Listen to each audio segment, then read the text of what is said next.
All right, so this is Brian Faulkner with Set the Pace Triathlon Coaching, and I'm sitting down with Rosa, and she is the author of the website here we got in the background, Trials of Life, Love, and Fitness, and she is quite the accomplished amateur triathlete already.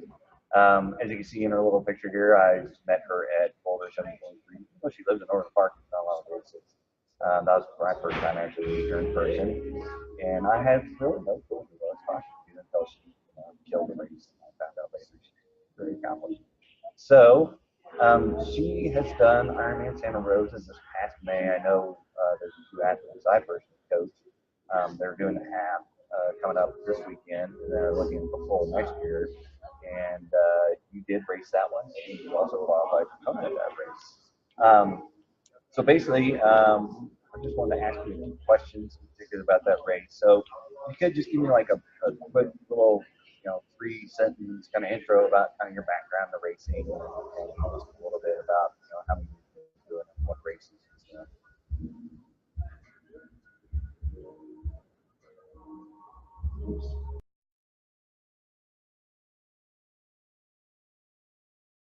Triathlon as a hobby, something to fill my time outside of school. And I've been racing now for about 4.5 years.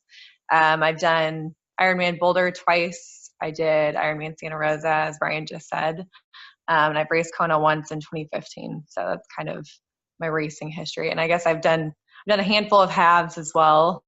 And I raced 70.3 Worlds in Chattanooga last year, which is really fun. And outside of that, just some local running races and stuff like that in the fall. Yeah, it's kind of it in a nutshell. Yeah, and not to be modest, you did qualify for Kona, like I said, Ironman Santa Rosa.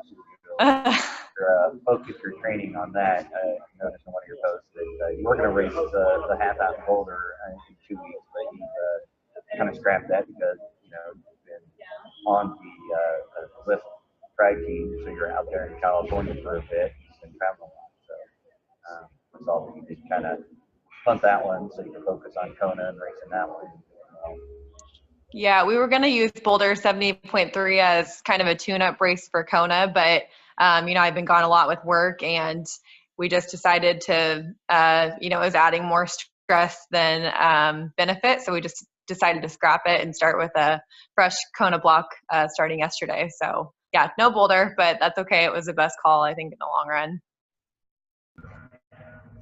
Yeah, you want to be kind of fresh with that one. I've heard it's a demanding race. All right, so for this portion, we'll go ahead and just jump right into kind of some. I want to get some tips out there for people specifically for Santa Rosa. Obviously you had some success there, but I want to kind of dig in. I got kind of a list of questions, and we'll kind of run through them. Hopefully, just at the right pace, not too fast, not too slow. I was curious, how much recon into the course you do before the race? A lot of people pick a race and just go race it. Some people drive the course before. I'm just kind of curious, as far as what you did from home, what you kind of picked that race, and then kind of what did you do once you got out there? You said, why did I pick that race? Yeah, a lot of people will just kind of pick a race and then not really know what they got into. What kind of recon did you do? Look at the course maps, kind of make your idea from that, and then when you got out there, you like drive the course, and what kind of recon did you do before? For sure. I kind of picked it because that is what my best friend was doing. She lives out in San Francisco, and I typically pick races just kind of based on what my friends are doing, or what sounds fun to me, which maybe isn't the best way to pick a race, but I knew that, the Ironmans that I've raced prior were all very hot, and they were, 2 of them were at altitude. So I was thinking a sea level swim, a sea level race, hopefully not as hot, towards the beginning of the year, which ended up being quite hot for Santa Rosa, but it was at least at sea level. So I thought, that paired with my friends going, I thought that would make it fun. And it was. Yeah, it's a little bit different, the pros, picking and choosing what race you're going to try to to race and get the best in, but it's always nice to have a company. Yeah. Did you like when you're looking at the course and you kind of planning your race and everything? Did you kind of have a game plan on where you're going to spend the most energy? Where you're going to certain bike section you're going to really hammer it, or you're going to be conservative and really burning on the run, or did you kind of have a game plan going into the race? Yeah, a little bit. So my friend that convinced me to race Ironman Santa Rosa, she's done that race as Vineman many times, and so she's very familiar with it. So the only real recon that I did was just kind of picking her brain about what the bike course looked like, what the run looked like. So I essentially knew that there was one big hill with a series of rollers leading into it called Chalk Hill, and you do that twice on the course. It's a 2-loop bike course.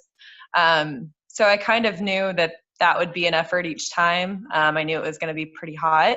So I think for me, it was more about sticking to the zones that my coach and I had decided for me for the race. I think it's really hard to race your own race in Ironman, but I think, sticking to our numbers that we had decided really helped me to pace it appropriately. So, kind of going along with that theme, so a lot of us will think about the race and think about the plan, and everybody always talks about visualizing, doing the race, going through everything. So you had your plan, but once you got there, and specifically to that Santa Rosa venue, was there any kind of like surprises or like didn't see this coming? There's no Facebook post about it, there's no forum post, there's nothing on the website, there's nothing that could have prepared you for what you actually found out there. A few things. So coming out of the water, they switched the swim from it had been like a river swim prior, and they switched it to Lake Sonoma.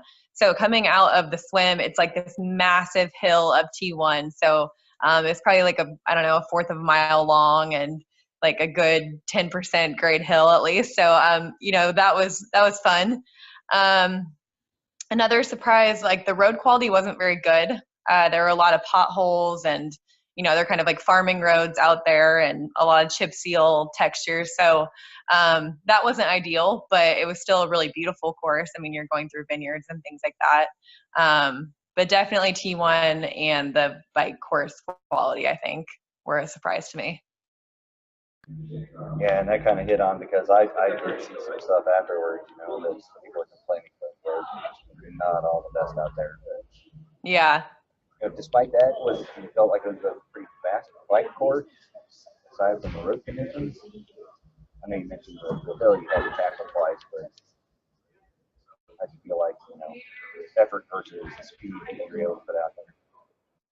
Yeah, I don't think I would label it necessarily a fast course, unfortunately.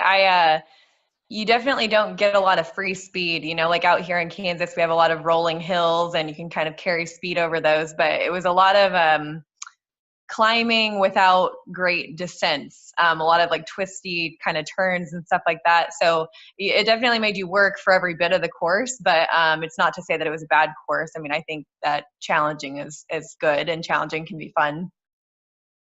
Yeah, that's a good way to put it. A lot of people kind of think, California might be a little bit flatter than, like I said, around here in Kansas, rolling hills, but, yeah, you kind of have to work for it, everybody's like Ironman Florida, it's a flat course and everybody thinks it's a PR green, but you get out there, it's like, yeah, you have to pedal and work the whole time. So that's Yeah. yeah. I just had a question. A lot of places for me personally, the venue kind of also makes it. Aside from how the road was, how fast the course is, everything like that. It's like spectators, venue, volunteers. How does that like compare? You've done a couple other races in Boulder and other places. How does that kind of compare to the other races you've done?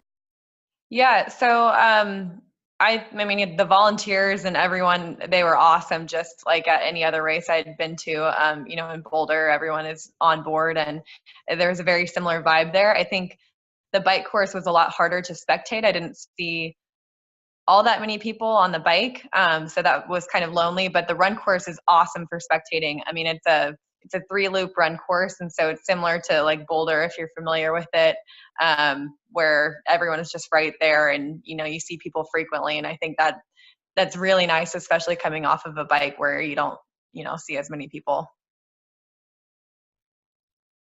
Yeah, it does make a difference, if you're out there, kind of riding around for hours on end. Any kind of excitement, as you crest the hill and about to keep yelling and screaming. Just out there suffering by yourself. And we kind of touched on it before, I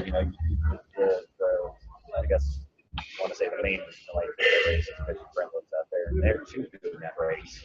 Was there any kind of you kind of put that on your calendar and said, this is my target. So you're going to qualify, it's more like you pick a race and then say I'm going to attempt to qualify for Kona, or you pick the race and training starts good, hope for the best, or what's it? I want to qualify for Kona and I think I can do it at this event. Did that kind of enter your mind at all?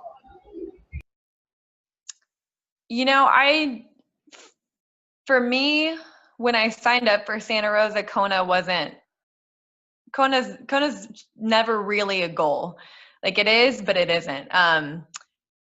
So, back in like November when I signed up for Santa Rosa, it was really just about, a fun race that I could do with my friends. And of course, come March when I found out that I was on the Zwift Academy Tri team, it certainly put a bit of pressure to qualify since that's kind of the goal of, the team. So I did feel a little bit of pressure then, I suppose. But I just think that as far as Kona goes, it's like this thing where the more you think about it, the further away it's going to be from you. I think it's you just have to go into every race focusing on what you have control over and doing your best in every moment. And I think if you put your best out there, then you've got to just be proud of that no matter what it brings to you. So, if it meant Kona, I was going to be pumped. And if it didn't mean Kona, then I would have been proud that I gave it my best anyway. And I think that's kind of the mindset I go into any race with. Yeah, that's probably a pretty good mindset. You probably don't want to sign up in November with all that pressure sitting behind you. Probably because you only had 3 months of training to really have any kind of Kona pressure on the Swift Tri team. I think the last few were questions for Santa Rosa. Just kind of curious, looking back, you've raced, trained for it, raced it, you got done. Personally, I know for me and other athletes, once you do a race, you're like, I would have done this different. I would have done this different. I would have brought this, for my special needs bags. Is there any kind of change you can do in your training if you were to race Santa Rosa again, or any kind of special gear that you can bring, and like deeper Euro wheels or different helmet, or is there any kind of lessons learned that if you were to race that race again, you would change? For sure. So at that race, it was kind of a point-to-point race in a way. Lake Sonoma was very far away from where the run course was. So it was this 2-loop bike where like the swim's down here and the run's up here, and you do the bike twice and you end up here in Santa Rosa. So anyway, we used tri-bike transport to take our bikes down to the lake on Thursday, Friday. So that we didn't have to make the trip down there, because I think all in all, it would have taken an hour and a half to do. So that was really nice. And I would recommend doing that for anyone racing. It saved us a lot of time in those, lead up days. The only drawback to doing that is, we hadn't seen the swim course, until we showed up to race it. So, if that matters to you, maybe don't do that. But in hindsight, something that I would have done differently as far as that goes, I didn't really look over my bike race morning after it had been transferred, and my back brake was rubbing almost the entire bike course. And so I probably just would have given my bike a little once over and just made sure everything was good to go after being handled by other people. But other than that, I don't think I really would have done anything different. I ran 11:28 on my bike, and I didn't feel like I needed anything more aggressive than that. Aero helmet. No, I think that's kind of it. Just tri-bike transport it was an awesome resource. Just look over your bike after if you do that. And then, yeah, I think that's kind of it. And just so I understand, so did you fly out with your bike to begin with? I did. Yeah, that's kind of hard to avoid, I guess, if you're coming from Kansas City out to California. But yeah, I flew out with my bike. We actually had a little incident with that. Southwest put a hole through my back NV tire, so there was a little bit of scrambling in the days leading up to the race. Luckily, a friend of mine out in California let me borrow a wheel, so I was on borrowed equipment, which wasn't ideal. Didn't look my bike over, so I had a few mechanical issues during the bike that day. So, in any race, especially when you are flying with your bike, just plan to have time before your race in case things like that do happen, because things happen. And it's nice to have time to be able to deal with that. And even though it ended up not being super ideal, it was still better than not having a wheel at all. So luckily we were out there with plenty of time to fix that. So. Yeah, and I'll second that because I've used Tri-Bike Transport to transport my bike there. Yeah, you always pick it up, ride it, check everything, make sure it's good to go. So that's kind of interesting. So they'll take it down to the one for you from the lake. Yeah. That's a good resource to have. And it was only like $40, so I mean, to us it was worth it. Yeah, to save an hour and a half, to cart your bike around. But yeah, I was also going to reiterate, get there early in transition, check your bike on race day. Because Lake Tahoe, I came in, speaking mirror, my tire aired up. Luckily, I was there as soon as transition opened. Spoke on the back was busted. Luckily, they caught it. Yeah, and they swapped me out with a tire that was already, or a wheel that was already there. Steering was off a little bit different, but I had a wheel that didn't have a busted spoke. So, yeah. Wow. Good to reiterate, get there, check your stuff first thing, and make sure you're squared away. Because last thing you want to do is be out there, your brakes rubbing, or spokes start flying off the bike going down the hill. So. Absolutely. Yeah, I mean, it doesn't matter how much training you've put into something if you show up and your equipment's not there. You can't race without your equipment. So it's just as important as making sure that you're ready to go. Exactly. Well, I think for the most part, that kind of wraps up most of the Q&A I kind of had for Santa Rosa. Again, this is Rachael. You can read more about her experiences and her racing at wildlifefitness.wordpress.com. There I'm highlighting it. I'll put the link in the video. Check out her website and read more about it. She's got great support for all of her she's done. So if you have any questions, feel free to comment on the video that I'm going to post here in a little bit. And then visit www.setthepacetriathlon.com. Ways to get in touch with me. If you want to know more questions, or maybe if you want to get Rachael back on, ask more questions, broader, poker, see what kind of valuable tidbits fall out of her brain. So, again, Rachael, thanks for your time. Yeah, no worries. Thanks for having me on here. It's a pleasure.